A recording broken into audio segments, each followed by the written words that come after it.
காரைக்காலில் இருந்து காரிநகருக்குள் அத்துமீறி நுழைந்தவர்கள் கைது. உயர்தர பரீட்சையில் வடக்கு மாகாணத்துக்கு கிடைத்த அங்கீகாரம். தயவு செய்து அவதானமாக இருக்கவும், இலங்கையின் பல இடங்களுக்கு சிவப்பு எச்சரிக்கை.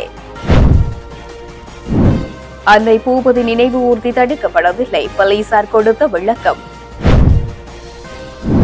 பொய்யான வாக்குறுதிகள் மூலம் மக்களை ஏமாற்றும் ஆட்சியாளர்கள் கணேசன் அனிச்சன். தீபச்செல்வனின் நூல்களை இலங்கை அரசு விடுவிக்க வேண்டும், ஜெயபாலன். கையீட்டியில் உரிமை கோரப்படாத காணிகளை வெளி தேவைகளுக்கு பயன்படுத்தவே கூடாது, டக்ளஸ் கடும் எதிர்ப்பு. சட்டவிரோத பஸ் போக்குவரத்து, கொழும்பில் 7 பஸ்கள் சுற்றி வளைப்பு. எரிபொருள் விலை திருத்தத்துக்கு புதிய முறை, வரப்போகும் திட்டம் குறித்து கசிந்துள்ளது தகவல். கதிர்காம யாத்திரையை புனித யாத்திரையாக பிரகடனப்படுத்த கலந்துரையாடல். யாழ்ப்பாணம் காரிநகர் கடற்பரப்பை அண்டிய பகுதிக்குள் அத்துமீறி நுழைந்து கடற்தொழிலில் ஈடுபட்டு 12 இந்திய கடற்தொழிலாளர்கள் இலங்கை கடற்படையினரால் கைது செய்யப்பட்டுள்ளனர். காரைக்கால் பகுதியில் இருந்து நேற்றைய தினம் சனிக்கிழமை கடற்தொழிலுக்கு புறப்பட்ட கடற்தொழிலாளர்கள் காரைநகர் கடற்பரப்பினுள் அத்துமீறி நுழைந்து தொழிலில் ஈடுபட்டிருந்தனர். இதன்போது அப்பகுதியில் சுற்றுக்காவல் பணியில் ஈடுபட்டிருந்த கடற்படையினர் 12 கடற்தொழிலாளர்களையும் கைது செய்ததுடன் அவர்களின் படகினையும் கைப்பற்றினர். கைது செய்யப்பட்ட கடற்தொழிலாளர்களும் அவர்களது படகுகளையும் காங்கேசன்துறை துறைமுகத்திற்கு கொண்டு வந்துள்ள கடற்படையினர் கடற்தொழிலாளர்களை யாழ் மாவட்ட கடற்தொழில் நேரியல் வள திணைக்கள அதிகாரிகள் ஊடாக ஊர்காவல்துறை நீதவான் நீதிமன்றத்தில் முற்படுத்த நடவடிக்கை எடுத்துள்ளனர். காபோது உயர்தர பரீட்சை பெறுபவர்களின் அடிப்படையில் பல்கலைக்கழக பிரவேசத்துக்கான தகுதியை பெற்ற மாணவர்களின் வீதத்தில் வடக்கு மாகாணம் தேசிய ரீதியில் முதலிடம் பிடித்துள்ளது. இது தொடர்பாக வடக்கு மாகாண ஆளுநர் அலுவலகத்தால் வெளியிடப்பட்டுள்ள ஊடக அறிக்கையில் வடக்கு மாகாணத்தின் கல்வி சாதனைகள் கடந்த ஆண்டுகளை விட இம்முறை மிகச் சிறந்த நிலைக்கு எட்டியுள்ளன. இம்முறை காப்போது உயர்தர பரீட்சைக்கு வடக்கு மாகாணத்திலிருந்து தோற்றிய மொத்த பரீட்சார்த்திகளில் பாடசாலை மாணவர்கள் மற்றும் தனிப்பட்ட பரீட்சார்த்திகள் உள்ளடங்கலாக 9,191 மாணவர்கள் பல்கலைக்கழக பிரவேசத்துக்கு தகுதி பெற்றுள்ளனர். இது பரீட்சைக்கு தோற்றிய மாணவர்களின் எண்ணிக்கையின் அடிப்படையில் 65.19% இதன் மூலம் மாகாணங்களுக்கு இடையிலான தரவரிசையில் வடக்கு மாகாணம் தேசிய மட்டத்தில் முதலிடத்தை பிடித்துள்ளது. மேலும் உயிரியல் பிரிவு மற்றும் கலை பிரிவுகளிலிருந்து பல்கலைக்கழக பிரவேசத்துக்கு தகுதி பெற்ற மாணவர்களின் சதவீதத்தில் தேசிய ரீதியில் முதலிடத்தையும், பௌதிக விஞ்ஞானம் மற்றும் வர்த்தக பிரிவுகளிலிருந்து பல்கலைக்கழக பிரவேசத்துக்கு தகுதி பெற்ற மாணவர்களின் சதவீதத்தில் தேசிய ரீதியில் 5ஆம் இடத்தையும் வடக்கு மாகாணம் பெற்றுள்ளது. 2024 ஆண்டு நடைபெற்ற GCE உயர்தர பரீட்சையில் பல்கலைக்கழக தகுதியை பெற்றவர்களின் வீதத்தில் தேசிய ரீதியில் 2ஆம் இடத்தை பெற்றிருந்த வடக்கு மாகாணம் இம்முறை தனது அடைவு மட்டத்தை மேலும் உயர்த்தி முதலிடத்துக்கு முன்னேறியுள்ளது. அதேவேளை பாடசாலை பரீட்சார்த்திகளின் பெறுபேறுகளின் அடிப்படையில் ஒப்படைக்கையில் வடக்கு மாகாணம் தேசிய மட்டத்தில் 3ஆம் இடத்தை பெற்றுள்ளது. இம்முறை வடக்கு மாகாண ரீதியாக 534 மாணவர்கள் சகல பாடங்களிலும் 3A பெறுபேற்றை பெற்றுள்ளனர். இது தோற்றிய மொத்த பரீட்சார்த்திகளில் 3.79%. 3A சித்திகளை பெற்ற மாணவர்களின் வீதத்தின் அடிப்படையிலான தரவரிசையிலும் வடக்கு மாகாணம் தேசிய மட்டத்தில் முதலிடத்தை பிடித்து மேலும் ஒரு சாதனையை தனதாக்கியுள்ளது என்றுள்ளது. தியாகி அன்னை பூபதியின் நினைவு ஊர்தி தடுக்கப்படவில்லை, பாதுகாப்பு சோதனைக்காக மட்டுமே நிறுத்தப்பட்டதாக மருதங்கேணி போலீஸ் நிலைய பொறுப்பதிகாரி விளக்கம் அளித்துள்ளார். இந்த சம்பவம் தொடர்பில் மேலும் தெரிய வருகையில் யாழ்ப்பாணம் வடமராட்சி கிழக்கு பகுதியில் அன்னை பூபதியின் நினைவு ஊர்தி போலீசாரால் தடுக்கப்பட்டதாக வெளியான செய்திகள் உண்மையல்ல என மருதங்கேணி போலீஸ் நிலைய பொறுப்பதிகாரி தெரிவித்துள்ளார். குறித்த ஊர்தி பயணத்திற்காக முறையான முன் அனுமதி பெறப்படவில்லை என்பதால் பாதுகாப்பு நடைமுறைகளை உறுதிப்படுத்தும் நோக்கில் ஊர்தி சிறிது நேரம் நிறுத்தி வைக்கப்பட்டு உரிய விசாரணைகள் மற்றும் சோதனைகள் மேற்கொள்ளப்பட்ட பின்னர் பயணத்தை தொடர அனுமதி வழங்கப்பட்டதாக அவர் குறிப்பிட்டுள்ளார். அத்துடன் தவறான புரிதல் காரணமாக ஊர்தி தடுக்கப்பட்டதாக செய்திகள் பரவியுள்ளதாகவும், ஆனால் சட்ட ரீதியான நடைமுறைகளை பின்பற்றியே இந்த நடவடிக்கை எடுக்கப்பட்டதாகவும் அவர் விளக்கம் அளித்துள்ளார். ஆட்சியாளர்களாக இருந்து பொய்யான வாக்குறுதிகளை கூறி படித்த எங்களுக்கே இவ்வாறு ஏமாற்றுகிறார்கள் என்று சொன்னால் இந்த நாட்டிலே படிக்காத பாமர மக்களை எவ்வாறு ஏமாற்றுவார்கள் என்பதை அனைவரும் உணர்ந்து கொள்ள வேண்டும் என அகில இலங்கை பட்டதாரிகள் ஒன்றியத்தின் தலைவர் கணேசன் அனிச்சன் தெரிவித்தார்.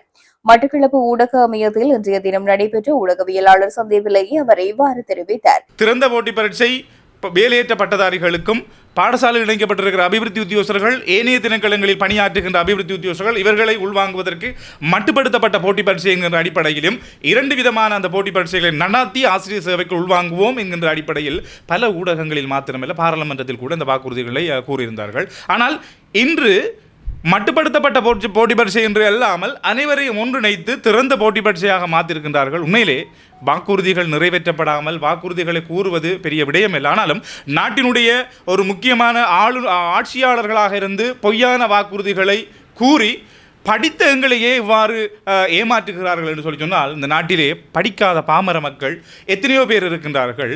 அப்போது தேர்தல் காலங்களின் போது தேர்தல் விஞ்ஞாபனங்களில் கூறப்பட்டிருக்கின்ற அந்த வாக்குறுதிகள் நிறைவேற்றப்படுமா? படித்தவர்களுக்கு இப்படியான ஒரு நிலை என்றால் தற்போது நாட்டினுடைய அரசாங்கத்தினால் படித்தவர்களுக்கு இப்படியான ஒரு நிலை என்று சொல்லி சொன்னால் படிக்காதவர்கள் ஏழை மக்கள் எவ்வளவோ பிரச்சனைகள் இருக்கின்றது, எவ்வளவோ வாக்குறுதிகள் வழங்கப்பட்டிருக்கின்றது அரசாங்கத்தினால். அப்போ அப்படியான வாக்குறுதிகள் நிறைவேற்றப்படுமா என்பது எங்களுடைய ஒரு கேள்விக்குறியாக இருக்கின்றது. எனவே இது தொடர்பாக எமது நாட்டினுடைய ஜனாதிபதி அவர்களுக்கு கடந்த மாதம் இந்த விடயங்களை முன்னிறுத்தி கடிதம் ஒன்று அனுப்பியிருந்தேன். இதுவரைக்கும் அந்த கடிதத்துக்குரிய பதில் கிடைக்கப்பெறவில்லை. ஆனாலும் எமது நாட்டினுடைய அரசாங்கம் ஆட்சிக்கு வந்தபோது கூறியிருக்கின்ற விடயங்கள், அலுவலகம் சார்ந்து கூறியிருக்கின்ற விடயங்களில் ஒன்று, ஒரு கடிதம் அனுப்பப்பட்டால் அதற்கு 14 நாட்களுக்குள் பதில் அனுப்பப்பட வேண்டும் என்பது ஒரு கட்டாயப்பாடாக இருந்திருந்தது. ஆனால் இன்று வரை எங்களால் ஒரு பதிவு செய்யப்பட்ட அகில இலங்கை பட்டதாரி ஒன்றியத்தினால் அனுப்பப்பட்ட அந்த கடிதத்துக்கு இது தொடர்பான பதில்கள் வழங்கப்படவில்லை. இது தொடர்பாக மீண்டும் மீண்டும் ஜனாதிபதியினுடைய செயலாளர் இது குறித்திருக்கின்ற முக்கியஸ்தர்களோடு பேசுகின்ற போது உண்மையிலேயே எங்களை சுற்றி விடுவது போன்று அவருடைய பதில்கள் அமையப்பட்டிருக்கின்றது.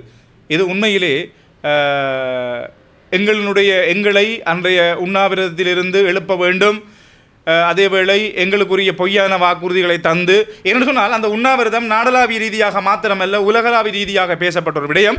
ஒரு தமிழனாக இருந்து அந்த உண்ணாவிரதத்தினை நான் உண்ணாவிரதத்தில் இருந்திருந்தேன். இது பெரிய மட்டத்தில் உலகளாவிய ரீதியாக பேசப்பட்ட விடயம் என்பதனால் தங்களுடைய ஆட்சிக்கு ஏதேனும் நடந்திருமோ என்பதற்காக அஞ்சியோ இந்த பொய்யான வாக்குறுதிகளை தந்ததோடு மாத்திரமல்லாமல் அரசாங்கம் தங்களுடைய ராஜதந்திர முறைகளை பயன்படுத்தி எங்களை உண்மையிலே ஏமாற்றியிருக்கின்றது. ஒன்றை நாங்கள் கூறிக்கொள்கின்றோம், இந்த ஏமாற்றம் என்பது எங்களை ஏமாற்றி தாங்கள் வெற்றி கண்டு பாடசாலை இணைக்கப்பட்டிருக்கிற அபிவிருத்தி உத்தியோகர்களுக்கு பொதுவாக, அதாவது இந்த 5ஆம் மாதம் 24ஆம் தேதி போட்டி பரீட்சை இடம்பெறப் போவதாக அவர்களுடைய அந்த நாட்குறிப்பேட்டில் வெளிப்படுத்தியிருக்கின்றார்கள். அவ்வாறு எங்களை ஏமாற்றி இந்த போட்டி பரீட்சையை வைத்து பாடசாலையில் இணைக்கப்பட்டிருக்கிற அபிவிருத்தி உத்தியோகர்களுக்கு அநீதி இழைக்கலாம். ஆனாலும் இந்த அநீதி எதிர்வருகின்ற தேர்தல் காலங்களில் மாத்திரமல்ல மற்ற விடயங்கள் சார்ந்தும் பிரதிபலிக்கும் என்பதில் எந்த ஒரு மாற்றம் இல்லை. ஆனாலும் எங்களுடைய போராட்டம் அரசு எங்களுக்கு இழைத்த அந்த அநீதி, அதாவது இதுக்கு முதலும் பலர் இந்த நாட்டை கடந்த அரசாங்கங்கள் இந்த நாட்டிலே இருந்து ஆட்சி செய்துட்டு போயிருந்தாலும் தற்போதைய அரசாங்கம் உண்மையாகவே வெளிப்படையாக பொய்யான வாக்குறுதினை தந்து ஏமாற்றிருக்கின்றமை உண்மையிலே எங்களுக்கு ஒரு பாரிய ஒரு கவலையாக இருக்கின்றது. இன்னொரு விடயம், இந்த சமூகத்துக்கு மாத்திரமல்ல, இந்த சமூக வலைத்தளங்களுக்கு மாத்திரமல்ல, படித்த பலருக்கும் ஒரு விடயங்களை நான் தெளிவுபடுத்த விரும்புகிறேன். என்னென்னு சொல்லினால், எங்கள் குறித்து பாடசாலை இணைக்கப்பட்டிருக்கின்ற அபிவிருத்தி உத்தியோகர்கள் குறித்து ஒரு விடயம் ஒன்று நிலவுகின்றது. இவர்களுக்கு பரீட்சை எழுதுவதற்கு பயமா என்கிற ஒரு விடயத்தை கேட்டுக்கொண்டிருக்கிறார். உண்மையிலே பரீட்சை எழுதுவதற்கு பாடசாலை இணைக்கப்பட்டிருக்கின்ற அபிவிருத்தி உத்தியோகர்கள் ஒருவருக்கும் பயம் இல்லை. காரணம், இலங்கையில் இருக்கின்ற கல்வி முறை பரீட்சையை மையப்படுத்திய கல்வி முறை. எத்தனையோ பரீட்சைகளை தாண்டித்தான் பல்கலைக்கழகம் சென்று பட்டம் முடித்து வந்திருக்கின்றவர்கள். அப்படிப்பட்டவர்களுக்கு பரீட்சை என்பது பயமில்லை. மாறாக நான் ஒரு கேள்வி கேட்கின்றேன். என்னென்னு சொல்லி சொன்னால், போட்டி பரீட்சையிலே சித்தி அடைவதற்குரிய புள்ளியினை எடுத்தால் அனைவருக்கும் இந்த அரசாங்கம் நியமனம் கொடுக்குமா? அவ்வாறு அந்த அரசாங்கம் இந்த நியமனம் கொடுக்குமாக இருந்தால் சித்தி புள்ளியினை எட்டி இருக்கின்ற அனைத்து பட்டதாரிகளுக்கும் அனைத்து அபிவிருத்தி உத்தியோகர்களுக்கும் இந்த அரசாங்கம் நியமனம் கொடுக்குமாக இருந்தால் எங்களுடைய போராட்டங்கள் அனைத்தையும் இந்த இடத்தை நாங்கள் கைவிடுவோம். மாறாக போட்டி பரீட்சை ஒன்றின் ஊடாக ஒரு ஆசிரியர் நியமனத்தினை தீர்மானிப்பது புள்ளி அல்ல, அவர்களுடைய பாடம் அவர்களுடைய பாடத்துக்கு இருக்கின்ற வெற்றிடம், அந்த வெற்றிடத்துக்கு விண்ணப்பித்திருக்கின்ற விண்ணப்பதாரர்கள், இந்த 3 விடயமுமே ஒரு ஆசிரியர் போட்டி பரீட்சை ஒன்றினூடாக ஒரு ஆசிரியர் நியமனத்தினை பெறுவதற்கு சவாலாக இருக்கின்ற விடயங்கள். இதனை விளங்கிக் கொள்ள வேண்டும். அப்படி போட்டி பரீட்சை ஒன்றினூடாக நாங்கள் ஆசிரியர் நியமனத்துக்கு வர வேண்டுமாக இருந்தால் நாடளாவிய ரீதியாக ஆசிரியர் வெற்றிடம் நிலவிய போது எங்களை ஒரு பகடக்காய்களாக கடந்த அரசாங்கங்கள் பயன்படுத்தியிருந்தாலும், தற்போதைய அரசாங்கம் எங்களுக்கான சரியான ஒரு தீர்வை, சட்டங்கள் இருந்தாலும் பாதிக்கப்பட்ட தரப்பு என்கின்ற அடிப்படையில் எங்களுக்கு ஒரு சரியான தீர்வை தரும் என்கிற நோக்கோடு நாங்கள் இந்த அரசாங்கத்துக்கு வாக்களித்திருந்தோம். இந்த அரசாங்கத்தில் நாட்டுக்கு ஆட்சியாளர்களாக நாங்கள் கொண்டிருந்தோம். ஆனால் கடந்த ஆட்சிக்கு வருவதற்கு முன்னர் இருந்த அரசாங்கம் ஆட்சிக்கு வந்ததன் பிற்பாடு இவ்வாறான செயற்பாடுகளில் ஈடுபட்டிருக்கின்றது. எனவே தற்போதைய அரசாங்கத்திடம் நாங்கள் கூறுகின்ற ஒரே விடயம், எங்களுக்கு தரப்பட்ட, அதாவது நேரடியாக எங்களுக்கு நாட்டினுடைய ஜனாதிபதி அவர்களால் தரப்பட்ட வாக்குறுதி நிறைவேற்றப்படாமை குறித்து நாங்கள் மிகவும் மனவருத்தம் அடைகின்றோம், கவலை அடைகின்றோம். எனவே இந்த பரீட்சை இடம்பெறுவதற்கு முன்பதாக முதல் கூறிய எங்களுக்கு முதல் வழங்கப்பட்ட, அதாவது நேர மாற்றம் தொடர்பாக வழங்கப்பட்ட இந்த வாக்குறுதியை நிறைவேற்றி தர வேண்டும். அப்படி இல்லையாக இருந்தால் இது தொடர்பான போராட்டங்கள், ஆர்ப்பாட்டங்கள் இன்னும் பல வியூகங்களில் இடம்பெறும் என்பதனை நாங்கள் இந்த இடத்தில் கூறிக்கொண்டு இந்த ஊடக சந்திப்பினை நிறைவு செய்கின்றேன். நன்றி. சுங்க திணைக்களத்தில் தடுத்து வைக்கப்பட்டுள்ள எழுத்தாளர் தீபச்செல்வனின் நூல்களை இலங்கை அரசு உடன் விடுவிக்க வேண்டும் என வ.ஐ.ச. ஜெயபாலன் வேண்டுகோள் விடுத்துள்ளார். புத்தகங்களை விமர்சிக்கலாம், கண்டனம் தெரிவிக்கலாம், தடை கூட செய்யலாம், ஆனால் தடுத்து வைத்திருப்பது சரியான அணுகுமுறை அல்ல எனவும் தோழர் சந்திரசேகர் போன்றவர்கள் இதனை ஆதரிக்க மாட்டார்கள் என்று நம்புகிறேன் என்றும் அவர் சுட்டிக்காட்டினார். அத்துடன் தமிழர்களைப் போலவே கடந்த காலத்தில் ஆயுதம் ஏந்தி போராடிய தரப்பு ஜேவிபியினர், அவர்களும் கடந்த காலத்தில் பல தடைகளை எதிர்கொண்டவர்கள். எனவே தமிழ் மக்களும் தமிழ் எழுத்தாளர்களும் எதிர்கொள்ளும் தடைகள், சிக்கல்கள் பற்றி நன்கு அறிவார்கள் என குறிப்பிட்டுள்ளார். தீபச்செல்வனின் இந்த நூல்கள் தடுத்து வைத்திருப்பது பற்றி ஜனாதிபதி அனுரகுமார திசுநாயக்க உடன் தலையிட்டு தீர்வு காண வேண்டும் என தெரிவித்துள்ளார். இந்த நிலையில் தமிழ் மக்களுக்கு உள்ள கருத்து சுதந்திரம், எழுத்து சுதந்திரத்தை அரசாங்கம் மதிக்க வேண்டும் என்பதை வலியுறுத்துவதாக அவர் இங்கு தெரிவித்திருக்கின்றமை குறிப்பிடத்தக்கது. யாழ் தையட்டி பகுதியில் மக்களின் பூர்வீக நிலங்களில் அத்துமீறி கட்டப்பட்டுள்ள விகாரை தொடர்பான சர்ச்சை நீடித்து வரும் நிலையில் அங்குள்ள எஞ்சிய காணி நிலங்களை வெளி தேவைகளுக்காக பயன்படுத்துவதற்கு ஈழமக்கள் ஜனநாயக கட்சியின் செயலாளர் நாயகமும் முன்னாள் அமைச்சருமான டக்ளஸ் தேவானந்தா கடும் எதிர்ப்பு வெளியிட்டுள்ளார். இதுகுறித்து அவர் ஊடகங்களிடம் கூறியுள்ளதாவது: தையட்டி மக்களுடைய சொந்த காணிகளில் அத்துமீறி சட்டவிரோதமாக கட்டப்பட்டிருக்கின்ற விகாரை தொடர்பாக நீண்ட காலமாக அந்த பிரச்சனைகளுக்கு தீர்வு காணாமல் இழுத்தடிக்கப்பட்டு வருகின்றது. அதற்கு விரைவாக தீர்வு காணப்பட வேண்டும். எங்களுடைய ஆட்சி காலத்தில் நாங்கள் ஒரு விரைவான நியாயமான தீர்வை பெற்றுக்கொள்வதற்காக பல முயற்சிகளில் ஈடுபட்டு நாங்கள் அதே நேரத்தில் அந்த காணிகள் எல்லாம் அளக்கப்பட வேண்டும் என்ற ஒரு அவசிய தேவை இருந்தபடியினால் அதை அளப்பதற்கான முயற்சிகளிலும் நாங்கள் ஈடுபடுகின்ற பொழுது ஆர்ப்பாட்டங்களை நடத்தி அதை பின்தள்ளிவிட்டார்கள். அதால் அந்த பிரச்சனை தீரா பிரச்சனையாக ஈடுபட்டு இருந்தது. ஆனால் இன்று மீண்டும் அந்த காணிகளை அளந்து அந்த மக்களுக்கு காணிகளை கொடுப்பதாக சொல்லப்படுகின்றது. பொறுத்திருந்து தான் நாங்கள் பார்க்க வேண்டும். இருந்தாலும் அந்த பகுதியினுடைய மக்கள், அந்த காணி சொந்தக்காரருக்குத்தான் அந்த காணிகள் மீண்டும் கையளிக்கப்பட வேண்டும் என்பதையும், உறுதிப்படுத்த முடியவில்லை என்று சொன்னால் அந்த காணிகளை வேறு எந்த நடவடிக்கைகளுக்கும் பாவிக்காமல் அந்த பிரதேசத்தினுடைய அந்த மக்களினுடைய பொதுவான தேவைகளுக்கு அதை பயன்படுத்த வேண்டும். விவசாயமாக இருக்கலாம், அல்லது கால்நடைகள் வளர்ப்பாக இருக்கலாம், அல்லது அந்த மக்களுடைய வாழ்வாதாரமாக இருக்கலாம், அல்லது அந்த மக்களுடைய பொது தேவையாக கூட இருக்கலாம். அதுகளை தவிர அதுக்கு புறம்பாக அது வெளி தேவைகளுக்கு அதை பயன்படுத்தக்கூடாது என்பதுதான் எங்களுடைய நிலைப்பாடு.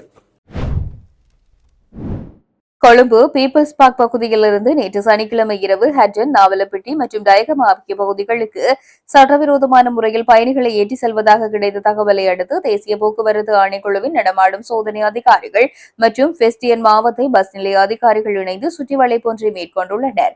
இதன்போது முன்னெடுக்கப்பட்ட சோதனையில் 7 பஸ் கைப்பற்றப்பட்டு நீதிமன்றங்களில் முன்னிலைப்படுத்தப்பட்டதாக தேசிய போக்குவரத்து ஆணைக்குழுவின் பணிப்பாளர் ஷெரின் அத்துக்கோரல தெரிவித்துள்ளார்.